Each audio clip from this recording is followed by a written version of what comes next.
Bolivia is one of the poorest countries in Latin America in many aspects, such as health and education being the most important ones. Children don't attend schools because they need to work to get money to live. Poor families in Bolivia have as many as 5 to 7 children, and this is due to the fact that they are not familiar with any birth control methods. That is why they rather have their children work because they can't pay education for so many children. 1 in every 7 children in Bolivia does not complete primary school, and the majority of Bolivians never go to secondary school. There are 4 main reasons why children in Bolivia lack education. Reason number 1 is that classes are mainly taught in Spanish, and the native tongue for most of these children is either Aymara or Quechua, taught at home. Reason number 2 is that due to poverty, schools can be very run down, that is, with little or no proper class material. Sometimes classrooms don't even have desks. They don't have a board where they can write and explain things. Reason number 3 is that teachers are also affected by the lack of materials, because there is only so much they can do with what they have. And also, they don't get paid well, so they go on strikes, which is not good for children. Reason number 4, which is the main reason for the lack of education, is poverty. Families can't afford to send their kids to school. Children begin working sometimes at the age of 7 or 8 years old.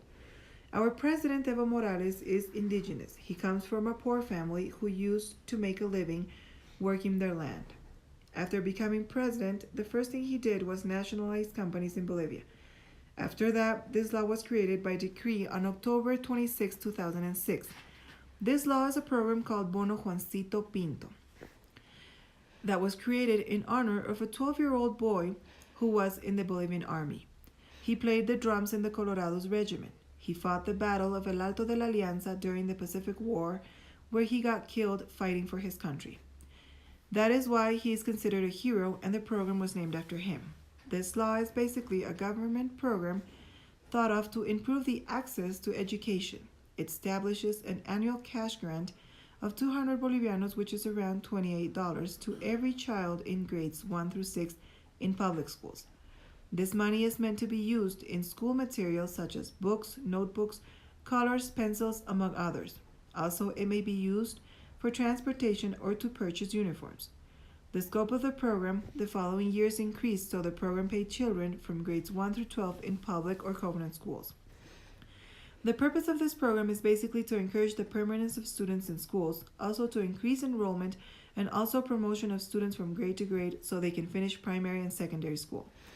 This program has certain requirements in order for the student to get the bonus. The first requirement is that children need to be enrolled in school, so they have to show an enrollment certification.